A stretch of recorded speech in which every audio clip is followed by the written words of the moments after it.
In my previous videos, I've been talking about some of the main causes of poor sleep. We focused a lot on circadian rhythm disruption, and now we're focusing on physiological activation.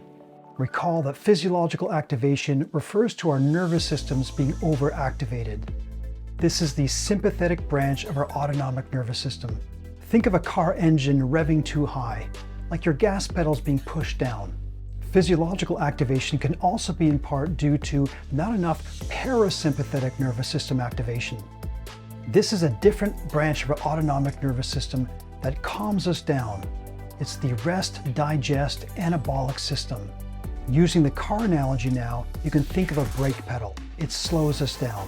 In the last video, I focused on things like exposure to bright light in the mornings, lack of exposure to bright and blue light in the evenings, the timing of your exercise, reducing core body temperature, and using lavender oil to calm our nervous systems down. I'm Dr. Chris Friesen from Friesen Performance, where I help you achieve your greatest potential by optimizing your psychology, physiology, and neurology. A lot of the patients and clients that I work with ask me what supplements they should be using to help them sleep. Well, today I want to focus on supplements that help and hinder our physiological activation. There are a lot of myths and bad information on the internet about what supplements can help with sleep. A lot of it is not backed by science. I've personally been obsessed with supplements since I was about 16 years old, and I've experimented with pretty much everything out there. My philosophy has always been, don't take the same supplement every evening to help you sleep, or don't take them for more than a few nights in a row. The main reason for this is to prevent tolerance. Also, we don't really know what these things do to our bodies and brains in the long run. Always consult with your doctor before taking any supplements. Whenever the topic of sleep and supplements comes up, melatonin always seems to be at the top of the list. I've already discussed this in my previous videos and some of my concerns of taking melatonin on a regular basis. Briefly, your pineal gland at the base of your brain produces melatonin. If our eyes are exposed to bright and blue light in the evenings, the pineal gland stops producing melatonin, and I reviewed this in detail in previous videos. We don't really know what the long-term effects are if we take melatonin on a regular basis. Melatonin is a powerful hormone, and we just don't know what it's going to do in the long term. One concern I have is, like many physiological systems in the body, when you take an exogenous source like a supplement, there's a possibility that the body will stop producing its own naturally. The pineal gland is the gland that calcifies the most as we age. This is one of the main reasons as we get older we have trouble sleeping. Always talk to your doctor if you're going to use something like melatonin. My philosophy is only use melatonin if you're trying to prevent jet lag or if you're trying to reset your circadian rhythm.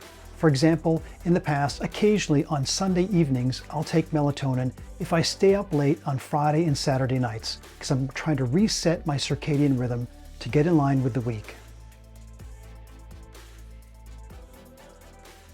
If we're going to talk about supplements, we have to talk about supplements, foods, and drinks that can interfere with our sleep.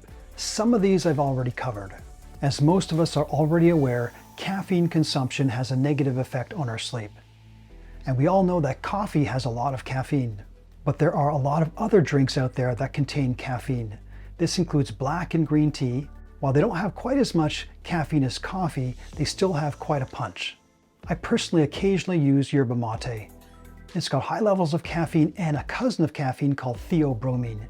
Theobromine tends to have a longer effect. Of course, there are energy drinks out there that are loaded with caffeine and potentially other stimulants. And of course, soda, or what we call pop here in Canada, have lots of caffeine in them, especially cola products. They actually add the caffeine to make it more addictive. There's also headache medicines that often combine acetaminophen, often known as Tylenol, with caffeine. And lastly, one of my favorites is chocolate, or dark chocolate, or cacao. Cacao has numerous health benefits, and in a future video, hopefully I'll go over some of these, especially for the brain and the nervous system. But it's also loaded with caffeine and theobromine, which can interfere with our sleep. There are a number of supplements that can also negatively affect our sleep that most of us aren't aware of. One is vitamin D, and the other is coenzyme Q10. Other supplements that can interfere with our sleep include chromium, which is often used to regulate our blood sugar levels, DHEA, which is a hormone, and garlic.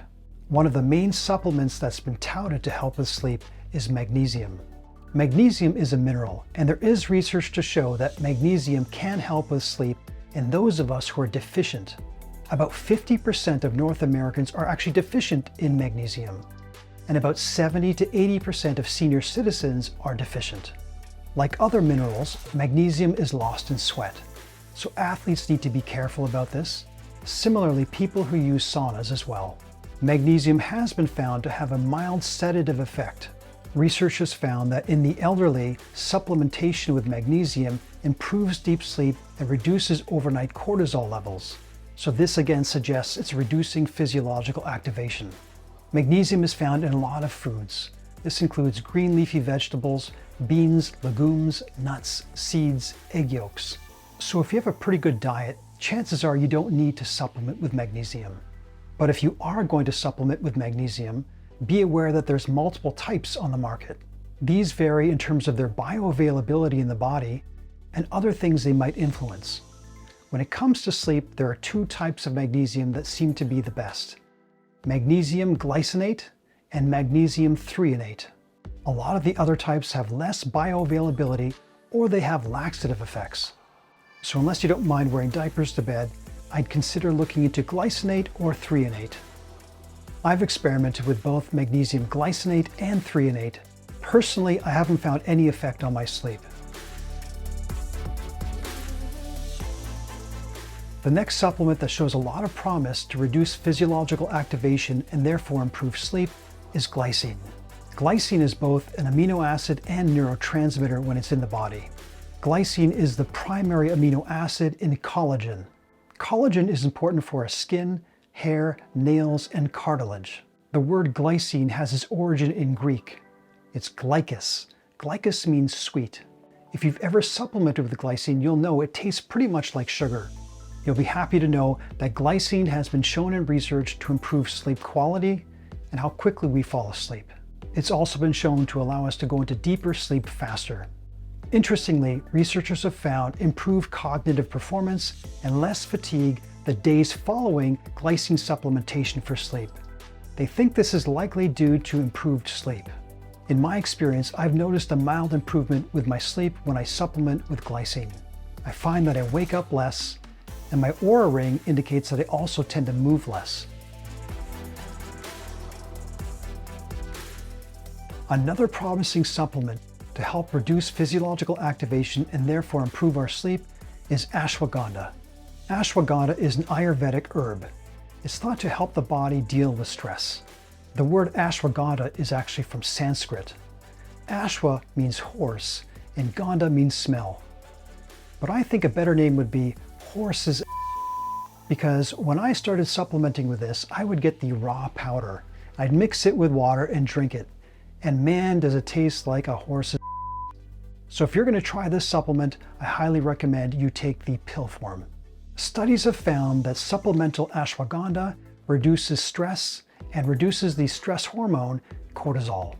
Researchers believe that the effect ashwagandha has is primarily driven by enhancing the inhibitory neurotransmitter GABA. When we have increased GABA levels in our brains, we tend to feel calm and relaxed. When we drink alcohol or take anti-anxiety medication like benzodiazepines, this also increases GABA. It makes us feel a sense of calm and relax. There was an interesting 2019 randomized double-blind controlled trial with the use of ashwagandha in 60 patients with insomnia. They took 300 milligrams twice a day of ashwagandha root powder. They did this over 10 weeks. What they found was improvements in anxiety, sleep latency, which is how long it takes to fall asleep, sleep efficiency, and sleep quality. With regard to subjective sleep quality, 29% of the placebo group reported improvement, whereas 72% of the ashwagandha group reported improvement. In my experience, supplementing with ashwagandha has been primarily positive. I do notice less stress in the evenings or less physiological activation, which is probably due to the reduction in cortisol. I don't notice a huge effect on my sleep, but I do know that my Oura ring suggests higher HRV or heart rate variability scores, which is a good thing, overnight. Again, this suggests that it's reducing cortisol, including overnight, and allowing my body to fully recover. I want to briefly touch on valerian root. If you look up on the internet supplements that help you sleep, valerian root is something you're likely to come across. Unfortunately, the research doesn't pan out when it comes to valerian root and sleep. There's some evidence that it can reduce stress and induce slight sedation, but studies have not found that it improves sleep beyond a placebo. If you ever try valerian root, make sure you get Ziploc bags. This stuff smells like sweaty socks. So your husband or wife is not going to be happy if you have valerian root in your cupboards, so you're going to need to seal the bag twice. Consistent with the research, in my experience taking valerian root for sleep, I found no effect. So you want to avoid nightly melatonin supplementation, especially if you're young. It's a different story if you're much older and your pineal gland doesn't really produce melatonin anymore. Of course, avoid caffeine-containing foods and drinks like coffee, chocolate, yerba mate, etc. Be careful of certain supplements like high levels of coenzyme Q10 or vitamin D, as these can affect our sleep, or if we take it too close to bedtime. Other supplements like chromium, DHEA, and garlic can also negatively affect our sleep. Check out magnesium glycinate or threonate, glycine, and ashwagandha. Again, always check with your doctor before taking any supplements. My personal rule is not to take the same supplement for sleep every night, or only take it a few days in a row maximum. This will prevent tolerance. We also don't know what this does in the long term. In the next video, I'm going to review what types of brain training, breathing, and attitudes reduce physiological activation and may help with our sleep. If you like this content, please hit the like button, hit subscribe if you want to get alerted to future episodes. Until next time, keep moving forward.